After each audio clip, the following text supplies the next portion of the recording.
Seja bem-vindo a mais um vídeo deste canal. Eu sou o professor Enéas e este é o canal Agora é Só Praticar. Hoje eu trago para você uma palavra de meditação, uma palavra devocional, uma palavra de encorajamento. Hoje é uma segunda-feira, logo pela manhã, então para quem está vendo agora, tenha um bom dia, que esse seja um dia de vitória. Hoje, enquanto eu lia a minha porção diária, eu me deparei com esse texto e quero compartilhar contigo. Segundo livro de Samuel, capítulo 3, versículo 22. Pouco tempo mais tarde, Joabe e os demais oficiais de Davi retornaram de um ataque rápido que haviam realizado, trazendo consigo grande despojo. Todavia, Abner não estava mais com Davi em Hebrom, porquanto este já o havia deixado ir embora em paz. Então aqui tem todo um contexto que justifica essa segunda sentença do versículo, mas a primeira é autocontida, dá para a gente explorar sem prejudicar o contexto. O que a gente está vendo aqui, Joabe volta de um ataque rápido, mas apesar do ataque ser rápido, ele traz consigo os seus despojos, um grande despojo. E algo me chamou a atenção aqui. Nada substitui a disciplina.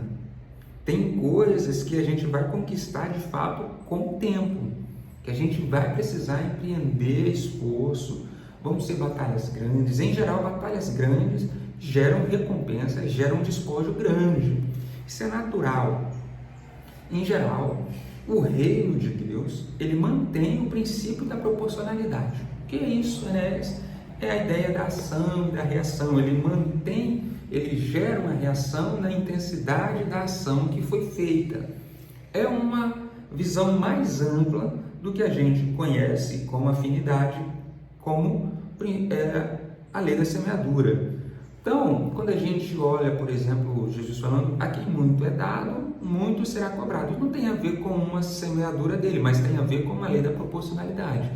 Então, se tem muito, logo vai ser cobrado muito. A própria lei da semeadura, quem planta muito, colherá muito. Então, há essa lei da proporcionalidade, uma amplificação, aí, um caso mais geral da lei da semeadura. Agora, como é que a gente justifica então esses contextos? Por que eu vou valorizar as pequenas coisas, já que eu espero que ela retorne coisas pequenas? Mas aí é que está. Quando a gente vai olhar muito grande, primeiro, essas palavras elas não têm valor pré-definido no reino. Porque tem hora que Jesus fala que o primeiro vai ser o último, que o último vai ser o primeiro. Ele fala que o grande vai ser pequeno, que o pequeno vai ser grande. Ele fala que o forte é fraco e fala que o fraco é forte. Então, essas palavras elas ganham sentido próprio. A gente não consegue predeterminar. Certa vez ele está vendo dois grupos de pessoas ofertando, alguns com muito dinheiro e um outro grupo formado por uma viúva que deu as suas últimas moedas dele. Ele fala, olha, aquele ali está dando mais. Então, se a gente fosse olhar na nossa visão limitada, a gente vai falar assim, o muito aqui é simplesmente o volume, mas o muito ali ele ganha outro sentido. Samuel, dentro do próprio contexto do livro aqui, ele vai ungir Davi, e ele está então procurando alguém com características de rei, alguém forte, alguém alto, alguém com experiência em batalha, alguém com destreza, enfim. Então, a partir dessas características esperadas para um rei, ele fala, é esse. E eles falam, não, então é esse, então não dá para ser, porque esses têm as características de rei. E aí Deus fala assim, não, quem tem a característica de rei está lá no campo e traz. Ele falou assim, não combina, mas para Deus, aquele é que tinha o caráter de rei, aquele é que tinha as características de rei, porque ele não via a aparência. Então, a noção do rei ideal, ele ganha outro sentido. Então, o muito ou pouco, o grande, o pequeno, o primeiro e o último, ele ganha sentido dentro do contexto para cada situação específica. E a partir daí, Deus mantém, então, o princípio da proporcionalidade. De repente, é uma guerra rápida, que você fala assim, não, essa guerra aqui não vai gerar muita coisa. Mas, do olhar de Deus, é uma guerra tão importante quanto aquela que é longa e prolongada. Por isso, o despojo é tão grande quanto uma guerra que, a nosso ver, seria muito maior, muito mais intensa. Então, aqui, a gente está no início de semana, de repente você está lidando com uma guerra rápida.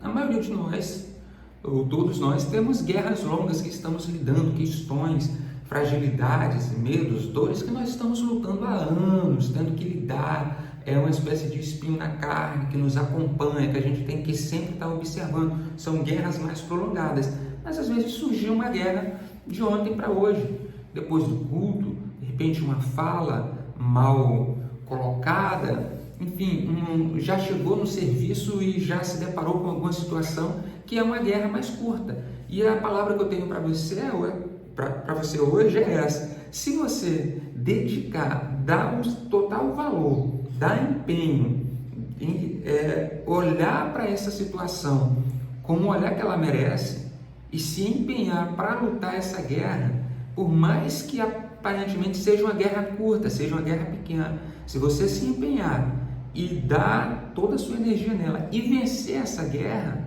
mesmo que curta, pode ser que ao final desse período, quando você fala assim, eu venci essa guerra, venci simplesmente esse dia, o que você vai ter não é simplesmente um despojo pequeno porque você achou que foi uma guerra curta, mas sim, apesar da guerra curta, o seu despojo pode ser muito grande, porque de repente esta guerra que você está lidando e está achando que é uma coisa pequena, que pode ser ignorada, ela vai causar alguns desdobramentos muito grandes. Deus então já está antecipando o despojo pelo que aquela guerra, pelo que aquela situação representa, pelo que ela está evitando ao longo da semana, ao longo do mês, ao longo do resto desse ano, ao longo da sua vida.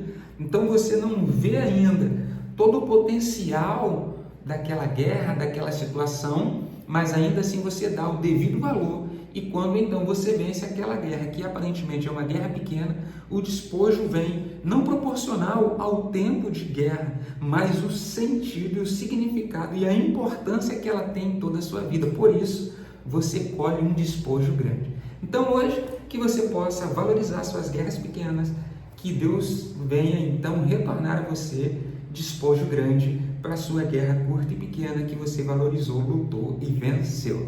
Tenha um dia abençoado, seja cheio do Espírito Santo.